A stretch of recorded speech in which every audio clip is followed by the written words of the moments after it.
Hi everybody, Nathan here. Hope you're doing well. Sorry about last week. I know I was sort of doing this series on ancestral visions and Geist, and we're going to talk about that. But I got busy and just wasn't able to finish. I've actually been. I have another hobby now that is going to compete a little bit for my Magic time. If you've been watching my channel for a while, you probably didn't notice, but it's really easy if you go back and look at my first videos. My face has gotten a lot puffier. I'm too fat. I used to be a big time cyclist, and when I moved to Hawaii, I kind of went through a temporary but real just period of depression because I had changed so much in my life. I quit my job. I left all of my friends. I spent all of my money. My daughter, who was 12 at the time, decided to, not she didn't decide, but she moved in with us full time. I also got married, moving to a new place, no job, all this stuff, and just there was so much change in my life all at once. It was kind of too much, and so during this time, I also left all of my cycling friends, and so I just sort of dropped cycling as something that I did in my life, and I wasn't really feeling like it. Like I said, I was feeling kind of depressed and whatnot. But all that's past. Things are awesome. And so recently I bought a bike. And so I've been spending more time. Well, I've only gone 3 times because it's still relatively new. But there were some times when I chose to ride over Magic. So I'm going to try to get the balance right. But I just wanted you to know where I was. But I also wanted to go ahead and follow up on this. Does the Team Geist or Geist of St. Traff, Jeskai Geist, whatever you want to call it, do those decks want Ancestral Visions? And I think I've made my decision that it is meta dependent. If the top decks are Burn, Infect, Affinity, you don't want Ancestral Visions in this deck. I think in a control deck you still do, but you're just so much better set up to just take advantage of it by making the game go long. You have more counters, you probably have more removal spells, you're not wasting slots with proactive cards like Angels and Geists and Clicks. You just have more reactive type cards. And so you're better off, you're better set up to make the game go long to take advantage of Ancestral Visions. Now, if the meta were something like, if the top deck was Jund followed by Abzan, then I think you would want to run Ancestral Visions in a Geist list. So if I was going to run Ancestral Visions, I might run something like this. I can't say exactly. I might even run a 25th land if I'm not going to run any. Well, I guess not. It really just depends. I might actually. I would probably change this somewhat. I might just go ahead and drop the Izzet Charm. Actually, if that was truly the meta, if it was just a big grind fest like that, I think we would probably run 2 Cryptics because the meta is going to be slow enough where that's something that we can do.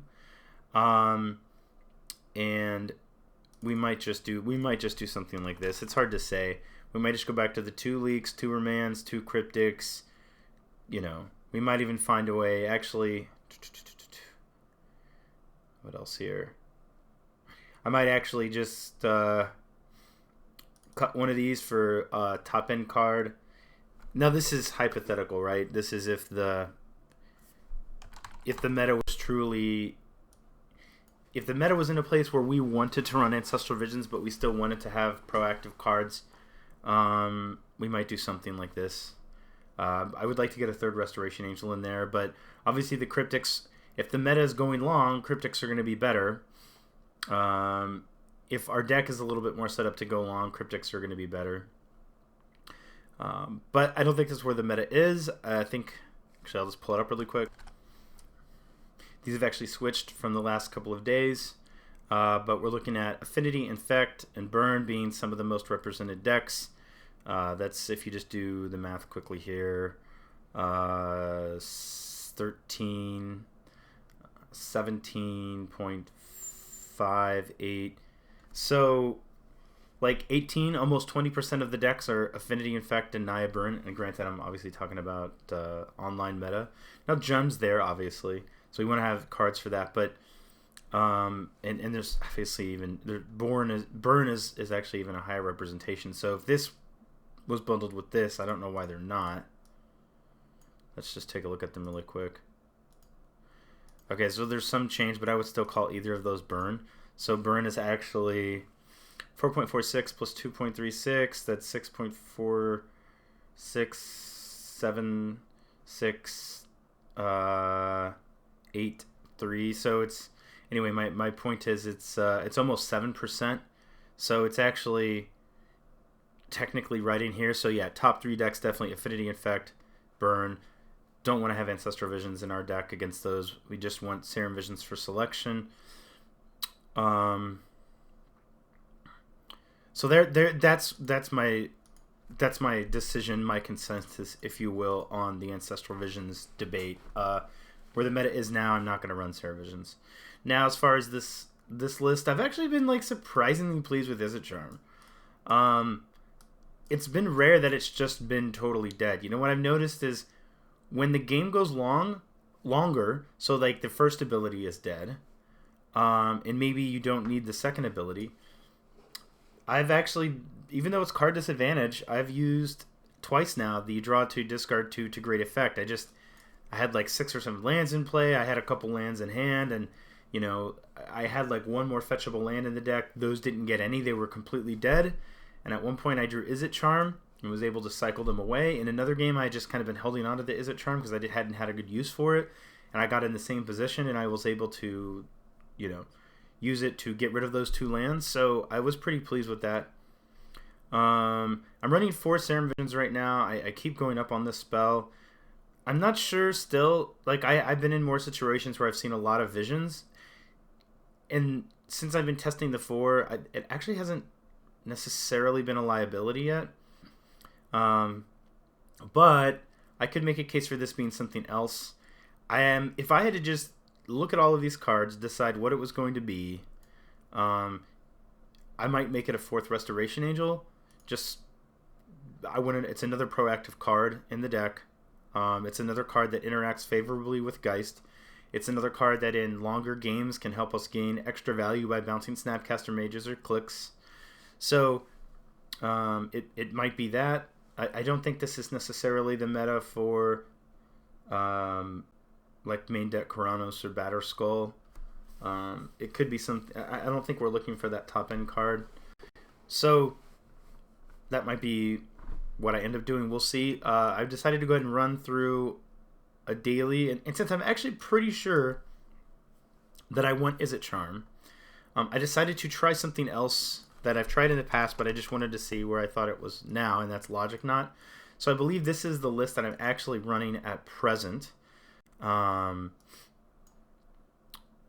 back up to the 4 Helix because Burn is back for sure.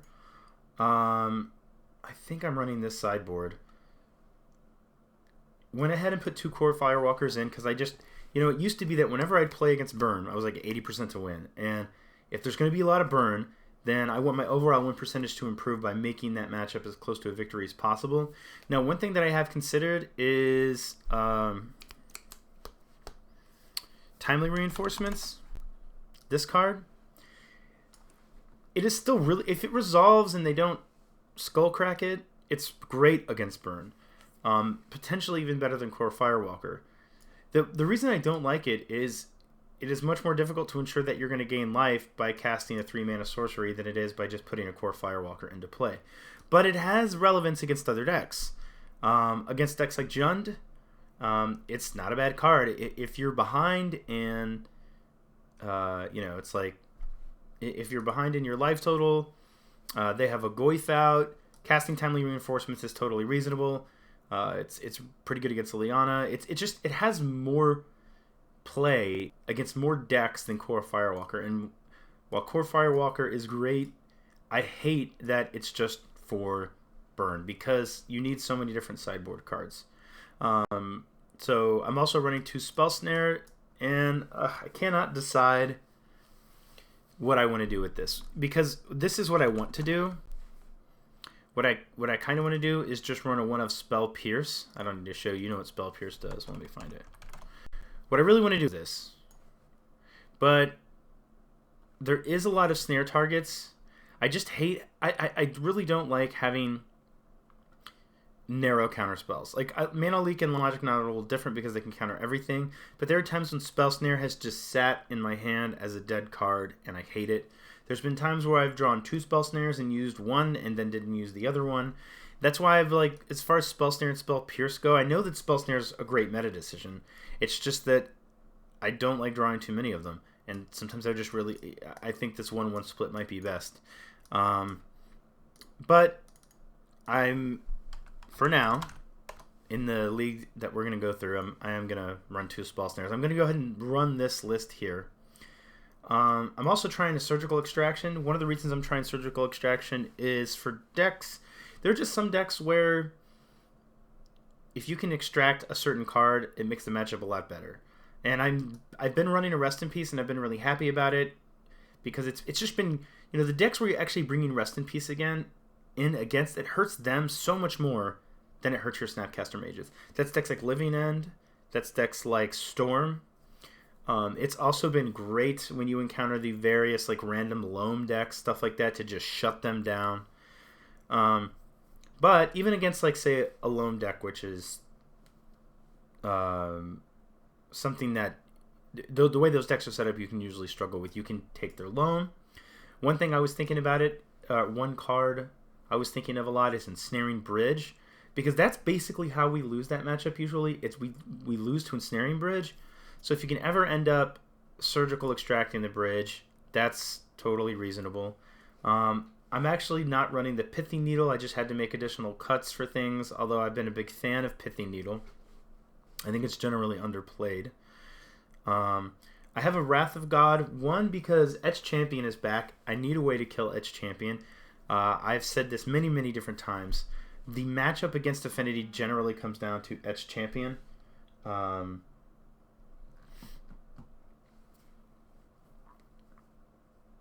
Sorry, I got distracted there. Somebody's texting me and calling me stuff. Anyway, the matchup comes down to Etch Champion as far as Affinity goes. You can kill all of their stuff and then die to an Etch Champion that kills you over, like, 4 attacks, and you've generally spent so many of your resources to just contain the game. It's not always possible that you can race the Etch Champion. Sometimes you can. But I've died just to Etch Champion more than anything else in Affinity. And at one point, like, 6 of my 9 losses at one point when I was tracking everything were to just an unanswered Etch Champion. But the other thing is, in a league the other day, I lost to Thrun in 2 different matchups. I know there's at least the thought that there's more blue decks floating around. We'll see what the meta actually shows, the meta reports. But if there's going to be Thrun, I'd like to potentially have an answer to him, and also just, it kills Etch Champion. It's, good against some decks. Anger of the Gods is like for Zoo and Melira. And then, of course, all this is kind of standard stuff. Counterflux, it's kind of for Scape Shift, and just, again, the thought that there is more blue decks around. And because we haven't run it so long, I kind of forgot just how useful it is, even in a matchup like Jund. The game goes long. Maybe you're both top decking, you have a Counterflux. It's just a no to everything in their deck. It's not like Negate or something. It can counter their creatures, it can counter their Planeswalkers, it can counter everything but Abrupt Decay. So, and then obviously Karanos for the green-black matchups. Anything grindy, anything where you're the control deck. The same pretty much with Batterskull, except not bringing it against Jund. I've been a really big fan of playing Batterskull again.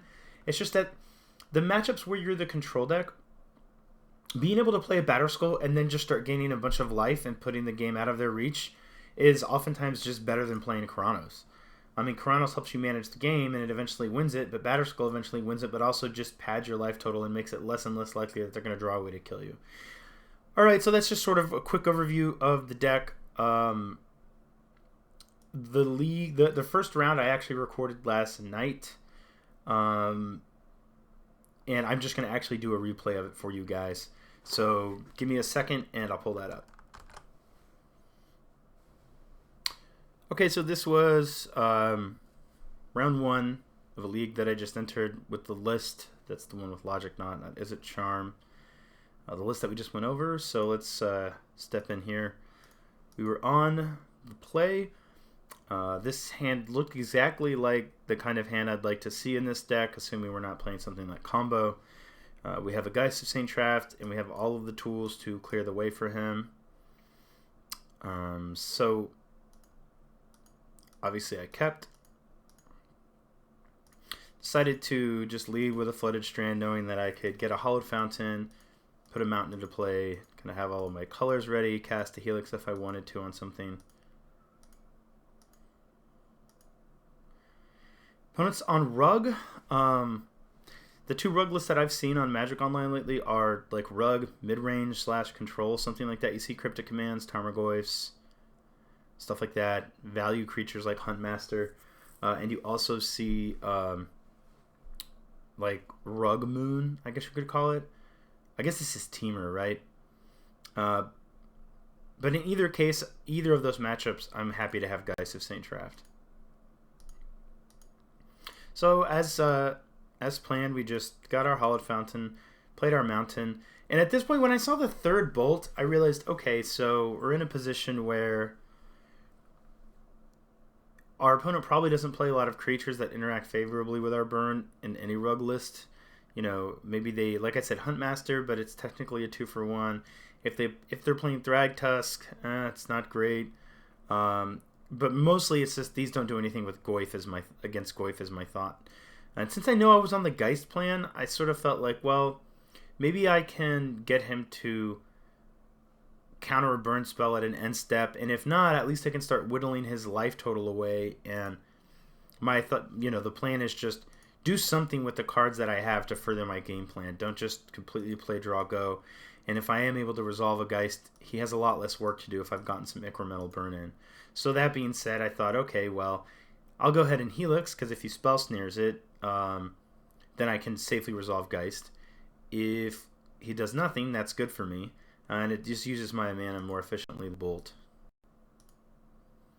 So we did that, and because I had the Restoration Angel, and our opponent's representing like a counterspell of some sort, and I know that Geist is just potentially the best card in this matchup, I absolutely did not want to just jam Geist into a counterspell. So I opted to just sling a little bit more burn. Opponent's already at 13. And the other nice thing here, and what you'll notice, is that I didn't play the castle. I thought, well, I'll just conceal a little bit more information, because it's typically only the Geist list that play this card. So our opponent plays a Goyf, and I'm like, all right, well, our opponent could still have a leak, could have a remand, but I'd much rather have them leak or remand this Restoration Angel, tap two lands, and open the way for us to resolve Geist. But if it resolves, that's just even better for us, because we're at 21. We're in a great position to race this Tarmogoyf.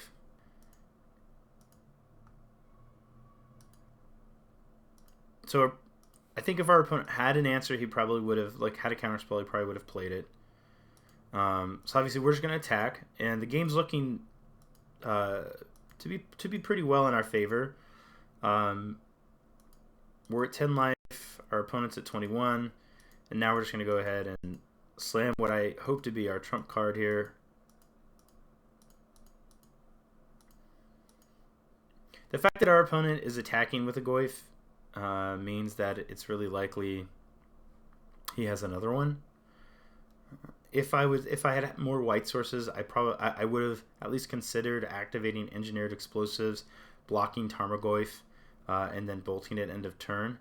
But even then, I think I would have opted not to, because we don't really care about his Goyfs at this point, because he's at 10, and this bolt points him at 7. Attack, basically, this puts him to 7, and an attack from Resto and Geist kills him. So I would have considered it, opted not to do it anyway, and this would have played out the same. Now, when he didn't play anything, I was like, okay, this guy's probably just going to play a Cryptic Command, and you could make an argument for firing off the bolt end of turn, but I didn't want to. The reason I didn't, I was like, well, he could still throw Snapcaster Mage in front of Geist, and Granted, we have Igonjo castles, so I remember thinking about throwing the bolt at his face end of turn, and I decided not to. But maybe it would have been correct to. Anyway, so our opponent here, like, as I thought he was going to do, tapped our creatures with Cryptic Command, which, you know, isn't necessarily the end of the world.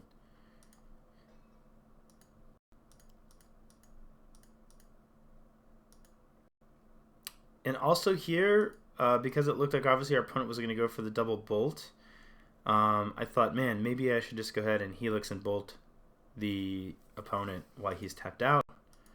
And I probably should have, because obviously that just means he's dead to Geist. Because all I ended up doing was just basically doing the same thing.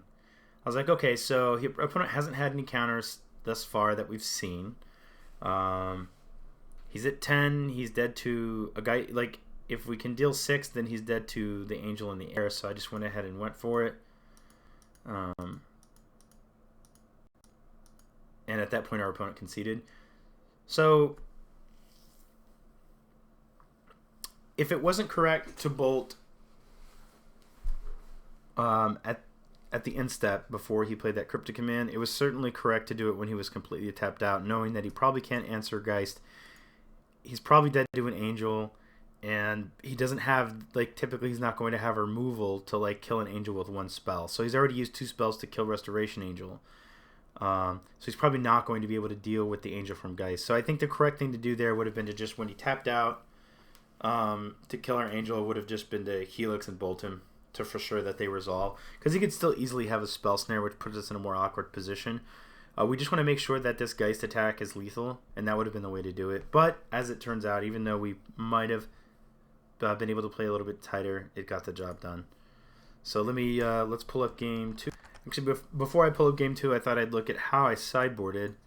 Trying to remember exactly. I believe I think I brought in the Counterflux. I think I brought in Batterskull, Karanos. I'm pretty sure I brought in Batterskull, Karanos. I don't think I brought in Wear Terra. I'm pretty sure I brought in Explosives, Counterflux. I brought in a Surgical, which I'm not sure is correct. Dispel, and I might have brought in a Wrath. The things I took out, I think I took out some of the Burn. I left in the Spell Snares. I want to say I took out, like, the Helixes and the Electrolyzes. That would have been 6 cards. So if I had to pick here, I would have probably not brought in that. Probably would have brought in something like this. I didn't see any targets for this. I think I probably boarded something like this. Just out with the Helixes and the Electrolyzes, since they don't kill a ton. Yeah, so game 2. Okay, so this is game 2. And by the way, I just want to make a small comment. The first game kind of highlighted how oftentimes this deck plays enough burn that you don't. It's not like you need to attack with Geist a bunch of times to win the game. Sometimes just one attack, even a blocked attack from Geist, is enough. And I've said this to many people before. Oftentimes, just one full attack from Geist, if you can get him through one time, that means that you're totally fine to suicide him the second attack, because that in and of itself is 10 damage, and you're likely going to have enough burn and Restoration Angels and or Vendilion Clicks to finish the game. So it's not something that everybody realizes, but that doesn't play the deck. You really don't need Geist to stick around all the time for the duration of the game. Your goal is to just connect. If you can connect with him one full time against a fair deck, your chances go up a lot. Anyway, okay, so game 2 here against Rug Midrange. Has Geist, which we want. Again, I think that's probably one of our best cards here, and it has a way to clear the way, so this is something that I'm certainly keeping. And I don't remember how I played my lands, but it looks like I was probably fine to go like Colonnade, like Colonnade, untap, Serum Visions, Colonnade, something to that effect. So let's see what I did here. I'm assuming that's what I did.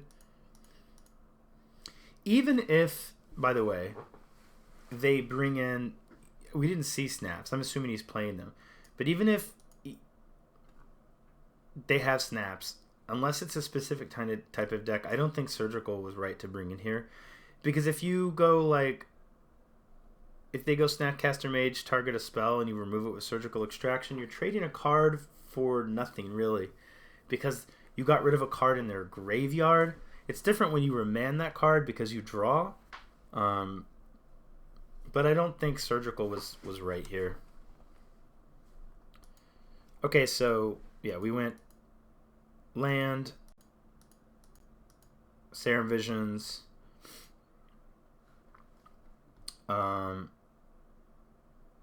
this isn't updating, or is it? Let's see if it does. No, it's not. Okay, so I don't remember exactly how I scried those. It was a Geist and a Path. I probably kept both of them. The Path for obvious reasons.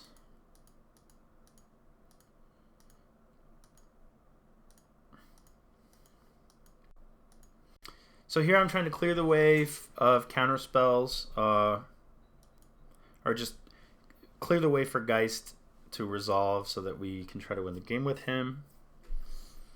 And what we saw with our click, it got bolted, which is pretty common, but the information is often just worth it and being able to disrupt their hand. So in this case, our opponent had no way to deal with Geist and had Pyroclasm, which I took and left them with the spell, Huntmaster, Kiki-Jiki, and Negate. At this point, I just don't care. I really don't care about any of these cards. And I did keep the other Geist. What I actually realized is I could just basically probably kill this and run Geist into a token and play another Geist.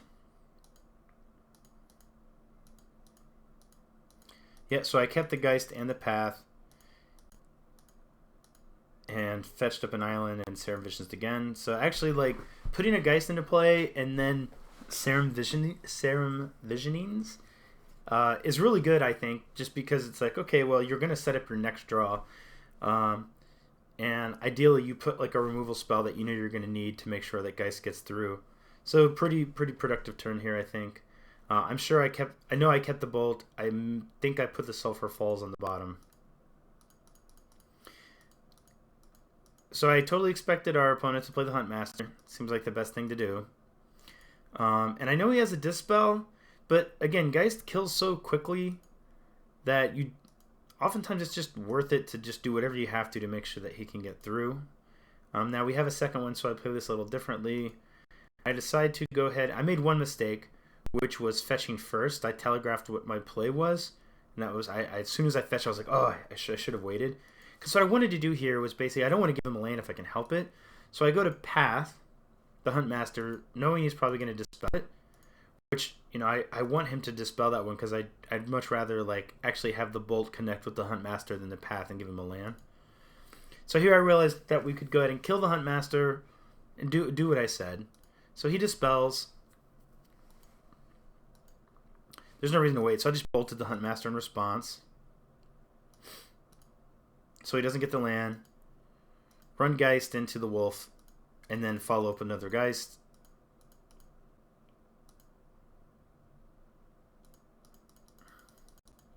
So that means I think our opponent has like Negate, Spellskite. Actually, he didn't have Spellskite. He has a Spellskite at one point. He has like Negate, Kiki-Jiki, I think.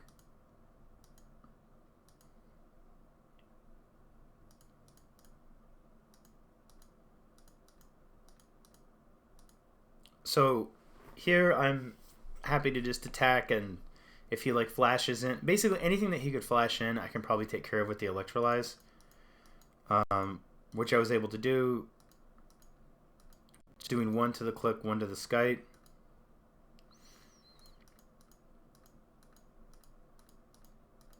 He blocks, but takes 4, and then we play a Castle. So now we're also protected from like another Pyroclasm that he may draw.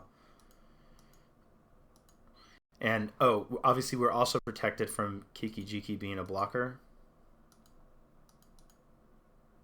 So here I was trying to decide, do I Path Kiki-Jiki, or do I just know that I can hold up castle and attack through it?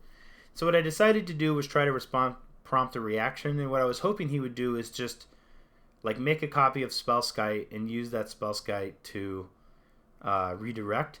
Because what I realized is I was like, oh, if I make him tap out with Kiki Jiki, then and what I thought he was going to do was just pass Spellskite and keep Kiki Jiki up as a blocker, because then I can't activate Colonnade. What I was hoping he would do is make a copy of Spellskite. That way he gets, basically, it's more value for him because he gets a copy of Spellskite, path, in a land.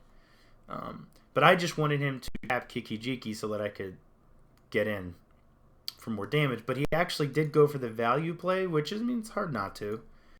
But I think if he was doing some math here, he would have realized that it might not have been the best thing to do, because he has to path. Rather, he has to take one. Now he doesn't have Kiki Jiki as a blocker, which means I'm free to just go wild.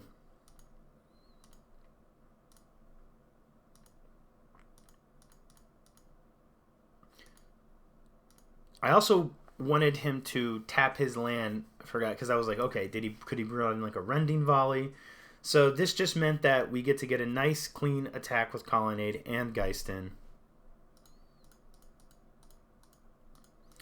And it means that an attack from Geist is lethal. So our opponent, I believe he thought for a while, and I think he just conceded at this point.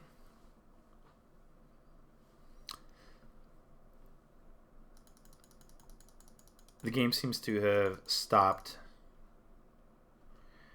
But I'm like 99% sure at this point my opponent just conceded. Because we know one of his spells is negate. We also have a bolt, but I mean he has a Spellskite. This, as you can see, did nothing. It literally probably would have been better as anything else. Let me see. Hold on. Yeah, okay, I just went back through and fast-forwarded it really quickly. Our Geist was tapped from his previous attack. Opponent was at 3, and he conceded the game. So, always happy when Geist is the primary reason that I win a game of Magic the Gathering. So that was Jeskai Geist versus Temur Midrange. Again, this was the list that we played. At least I believe this was it. Talked a bit. I already talked about the list, so I'm not going to do it again. But I will go ahead and jam another game so that I have something queued up for you guys tomorrow. Hopefully it goes as well as this one did. As always, thank you for watching. Like, subscribe, all that stuff. Draw well, smash face, and I will see you guys soon. Bye.